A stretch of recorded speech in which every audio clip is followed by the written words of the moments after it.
ஓடோடி வருவாயே ஸ்ரீரங்கநாதா. வைகுண்ட ஏகாதசி 30/12/2025. வைகுண்ட ஏகாதசி என்பது இந்துக்கள் கடைபிடிக்கக்கூடிய மிகவும் புனிதமான விரதமாகும். இந்த நாளில் வைகுண்ட துவாரம் திறக்கப்படுகிறது. ஏகாதசி விரதத்தை கடைபிடிப்பவர்கள் மோட்சம் செல்வார்கள். எனவே இது முக்கோடி ஏகாதசி என்றும் சொன்ன ஏகாதசி என்றும் அழைக்கப்படுகிறது. இந்த ஆண்டு டிசம்பர் 30, 2025 அன்று வைகுண்ட ஏகாதசி வருகிறது. பத்ம புராணத்தின்படி விஷ்ணு முரன் என்ற அரக்கனுடன் சண்டையிட்டார். சண்டையின் நடுவில் ஓய்வெடுக்கவும் அரக்கனை கொல்ல ஒரு புதிய ஆயுதத்தை உருவாக்கவும் ஒரு குகைக்கு சென்றார். விஷ்ணு ஓய்வெடுக்கும் போது அசுரன் முரன் குகையில் அவரை கொல்ல முயன்றான். இருப்பினும் அவனது முயற்சிகள் தோல்வியடைந்தன. விஷ்ணுவின் உடலில் இருந்து வெளிப்பட்ட பெண் வடிவிலான சக்தி அவனை கொன்றது. விஷ்ணு அவளை ஏகாதசி என்று அழைத்தார். அவர் ஏகாதசிக்கு ஒரு வரத்தையும் கொடுத்தார். ஏகாதசி நாளில் விரதம் இருப்பவர்களுக்கு மோட்சம் கிடைக்க வேண்டும் என்று அவள் கேட்டாள். விஷ்ணு அவளுக்கு அந்த வரத்தை அருளினார். வைகுண்ட ஏகாதசி தோன்றிய கதை. வைகுண்ட ஏகாதசி பரமபத வாசல் திறப்பிற்கு ஒரு கதை உண்டு. மது, கைடவன் என்ற 2 அரக்கர்கள் நான்முகனிடமிருந்து வேதத்தை அபகரித்து சென்றனர். நான்முகன் திகைத்து பகவான் நாராயணனிடம் முறையிட்டார். திருமால் குதிரை முகத்துடன் ஹயக்ரீவராக அவதரித்தார். அசுரர்களை வதைத்து வேதங்களை மீட்டார். அப்போது மனம் திருந்திய இருவரும் தங்களுக்கு முக்தி அளிக்குமாறு திருமாலிடம் வேண்டினார். மார்கழி மாத சுக்லபட்ச ஏகாதசி அன்று மது கைடவர்களுக்காக வைகுண்டத்தின் வடக்கு வாசலை திறந்து அவ்விருவரையும் வைகுண்டத்துக்குள்ளேயே அழைத்து சென்றார். வைகுண்ட வாசலை திறந்து மது கைடவருக்கு முக்தி அளித்த ஏகாதசி என்பதால் வைகுண்ட ஏகாதசி என்று இந்நாள் அழைக்கப்படுகிறது. மார்கழி மாத வைகுண்ட ஏகாதசியில் பரமபத வாசல் என்ற அந்த வைகுண்ட துவாரத்தின் வழியாக நாம் பகவானை சென்று சேவிக்கிறோம். பரமபதத்தில் உள்ள நுழைவு வாசல் வழியாக திருமாமணி மண்டபத்திலே ஸ்ரீதேவி பூதேவி நீலாதேவியோடு அமர்ந்திருக்கக்கூடிய பெருமாளிடம் சென்று பேரின்பத்தை பெற்றிய கைங்கரியம் செய்யும் வாய்ப்பை பெறுகிறோம் என்று பொருள். எத்தனை பெருமை தெரியுமா? ருக்மாங்கதா மன்னன் தனது நாட்டில் அனைவரும் ஏகாதசி விரதம் அனுஷ்டிக்கும்படி செய்தாராம். அதனால் மக்கள் அனைவரும் பக்தியிலும் ஞானத்திலும் சிறந்து நீண்ட ஆயுளுடன் ஆரோக்கியமாக வாழ்ந்தார்கள் என்று நாரத புராணம் கூறுகிறது. அம்பரீஷ மன்னன் ஏகாதசி விரதம் கடைபிடித்து அடைந்த நன்மைகளை ஸ்ரீ பாகவத புராணம் விவரிக்கிறது. பகவானின் சக்கரத்தை பெற்றான் அம்பரீஷ மன்னன். மகாவிஷ்ணு கூர்மமாகவும் தன்வந்திரியாகவும் மோகினியாகவும் அவதாரம் எடுத்து பார்க்கடலில் அமிர்தத்தை வெளிப்படுத்தியதும் ஏகாதசி என்றே. இப்படி ஏகாதசி விரத பெருமையை சொல்லிக்கொண்டே போகலாம். பெற்ற தாயை விட ஆவன செய்யும் விரதம் வைகுண்ட ஏகாதசி விரதம். பெற்ற தாய் உடலை மட்டுமே காப்பாற்றுவாள். ஏகாதசி விரதம் ஆன்மாவை காப்பாற்றும். மது கைடவர் கேட்டவரம். நாங்கள் முக்தியடைந்த இந்நாளில் யாரெல்லாம் முறையாக விரதம் இருந்து துளசி மாலை சமர்ப்பித்து உன்னை தரிசனம் செய்கிறார்களோ அவர்கள் அனைவருக்கும் நீ முக்தி அளிக்க வேண்டும் என்று மது கைடவர் வேண்ட அதை ஏற்று அருள் புரிந்தார் திருமால். அதனால்தான் வைகுண்ட ஏகாதசி என்று அனைத்து பெருமாள் கோயில்களிலும் வடக்கு புறத்தில் உள்ள வைகுண்ட வாசல், அதாவது பரமபத வாசல் திறக்கப்படுகிறது. வைகுண்டத்தின் வாசலை திறந்து மது கைடவர்களுக்கு முக்தி அளித்தது போல் அந்த வைகுண்ட வாசல் வழியாக வந்து தன்னை சேவிப்போர் அனைவருக்கும் திருமால் நல்ல சௌக்கியமான வாழ்வை தந்து நிறைவில் முக்தி அளிப்பார். அசுரர்களுக்கு மோட்சம் தந்த ஏகாதசி. திருமால் ஹயக்ரீவராக அவதரித்து மது கைடவர்களை அழித்து வேதங்களை மீட்டெடுத்து தந்தார். மனித உடல் அமைப்பில் வெள்ளை குதிரை முகத்துடன் திருமால் எடுத்த இந்த அவதாரம் தசாவதாரங்களுக்கு முற்பட்டது.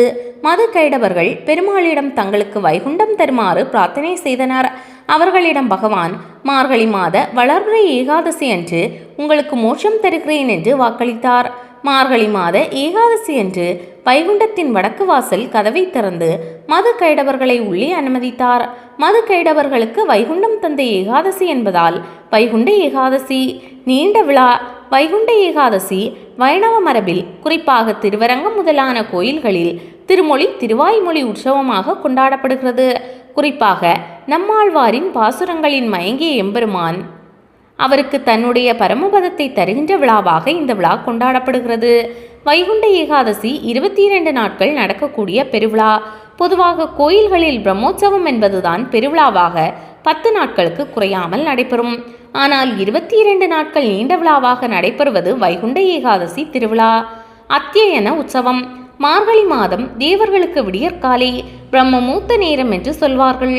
மார்கழி மாதத்தில் வளர்வரை பிரதமை தொடங்கி 20 நாட்கள் பகவானுக்கு உற்சவம் செய்ய வேண்டும் என்று ஸ்ரீ பாஞ்சராத்திரம் ஸ்ரீ பிரசன்ன சம்ஹிருதியில் விதிக்கப்பட்டுள்ளது. பிரதமை முதல் தசமி முடிய 10 நாள் வேதங்களையும் ஸ்தோத்திரங்களையும் பாடி உற்சவம் செய்ய வேண்டும். அந்த 10 நாள் உற்சவத்திற்கு அத்தியன உற்சவம் என்று பெயர். அத்தியனம் என்றால் வேதங்களை பாராயணம் செய்தல் என்று பொருள். மோட்ச உற்சவம் அடுத்து வளர்பிறை ஏகாதசி முதல் பஞ்சமி முடிய 10 நாட்கள் நடத்த வேண்டிய உற்சவத்திற்கு மோட்ச உற்சவம் என்று பெயர். அத்தியன உற்சவம் பகலில் செய்ய வேண்டிய உற்சவம், மோட்ச உற்சவம் இரவில் செய்ய வேண்டிய உற்சவம். இந்த உற்சவங்களில் பகவானை மண்டபத்தில் எழுந்தருள பண்ணி உற்சவங்களை நடத்த வேண்டும். ஏகாதசி பகவத் சன்னதிகளில் வேதங்களை ஆரம்பித்து 10 நாட்கள் தொடர்ச்சியாக நடத்தி 10வது நாளில் பூர்த்தி செய்ய வேண்டும் என்பது ஆகமங்களில் சொல்லப்பட்ட விதி. திருமங்கையாழ்வார் காலம் வரையிலும் இந்த விதிப்படியே நடந்தது. பெருமாள் தமிழ் கேட்க வேண்டும். திருமங்கையாழ்வார் காலத்தில் வேதங்களையும் சோஸ்திரங்களையும் தவிர வேறு எதுவும் பகவான் முன் சமர்ப்பிக்கப்படவில்லை. திருமங்கையாழ்வார்தான் இந்த உற்சவத்தின் அமைப்பை முதலில் மாற்றியவர்.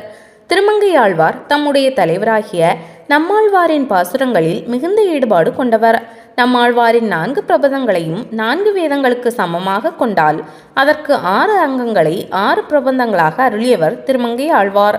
வேதங்களைப் போலவே தன்னுடைய திருச்செவிகளால் எம்பெருமாள் தமிழ் வேதமான நம்மாழ்வாரின் திருவாய்மொழியை கேட்க வேண்டும் என்ற உறுதியை கொண்டார். இதற்காக ஒரு நல்ல நாளை எதிர்பார்த்து கொண்டிருந்தார். திருநெடுந்தாண்டகம் தன்னுடைய ஜென்ம நட்சத்திரமான கார்த்திகை மாதம் கார்த்திகை நட்சத்திரத்தில் திருவரங்கன் முன்னால் தன்னுடைய 6வது பிரபந்தமான திருநெடுந்தாண்டகம் என்கின்ற பிரபந்தத்தை தேவகானத்தில் இசைத்தார் திருமங்கை ஆழ்வார். பெருமாளும் ஆழ்வாரின் தமிழை இயலும் இசையும் அபிநயமாக கேட்டு மிகவும் உள்ளமுகந்தார். சாமவேதம் கேட்டு பழகிய திருச்செவிகளுக்கு உள்ளம் உருகும் தமிழ் எல்லையற்ற மகிழ்ச்சியை தந்தது. திருமங்கை ஆழ்வாருக்கு பரிசு தர எண்ணினார். தமிழுக்கு வேத சாமியம் என்ன வரும் என்று பெருமாள் கேட்க, ஆழ்வாரின் தமிழுக்கு வேத சாமியம் தர வேண்டும் என்று கேட்க, அது என்ன என்று பெருமாளும் திரும்ப கேட்க, தேவரீர் வைகுண்டத்தில் எப்பொழுதும் சாமகானம் கேட்டுக்கொண்டிருப்பீர். பூலோக வைகுந்தமான திருவரங்கத்தில் மார்கழி மாத சுக்லபட்ச ஏகாதசி அன்று உற்சவத்தின் போது வடமொழி வேதத்தோடு தமிழ் வேதமாகிய திருவாய்மொழியையும் சமமாக கேட்டருள வேண்டும். திருவாய்மொழி திருநாளாக இந்த விழா நடக்க வேண்டும் என்று கேட்க பகவானும் அப்படியே தந்தருளினார். எனவே இந்த திருவிழாவுக்கு ஆதாரம் திருமங்கை ஆழ்வார் பாடிய நெடுந்தாண்டகம். இதனை சாத்திர நூல் என்று சொல்வர். வைகுண்ட ஏகாதசி பெருவிழாவின் தொடக்கமாக எல்லா ஆலயங்களிலும் திருநெடுந்தாண்டகம்தான் முதல் நிகழ்வாக இருக்கும். இந்த ஆண்டும் திருவரங்கம் தொடக்கமாக எல்லா ஆலயங்களிலும் 19/12/2025 திருநெடுந்தாண்டகம் தொடங்கியது. மோகினி அலங்காரம் பகல் 10 திருநாள் அன்று பகவானுக்கு மோகினி அவதார அலங்காரத்தை செய்வார்கள். இதற்கு நாச்சியார் திருக்கோலம் என்றும் பெயர். பெருமாள் நாச்சியாராக அலங்கரித்து கொண்டு கருட மண்டபம் வந்து காட்சி தருவார். இந்த ஆண்டு இந்த நிகழ்வு 29/12/2025 நடைபெறுகிறது.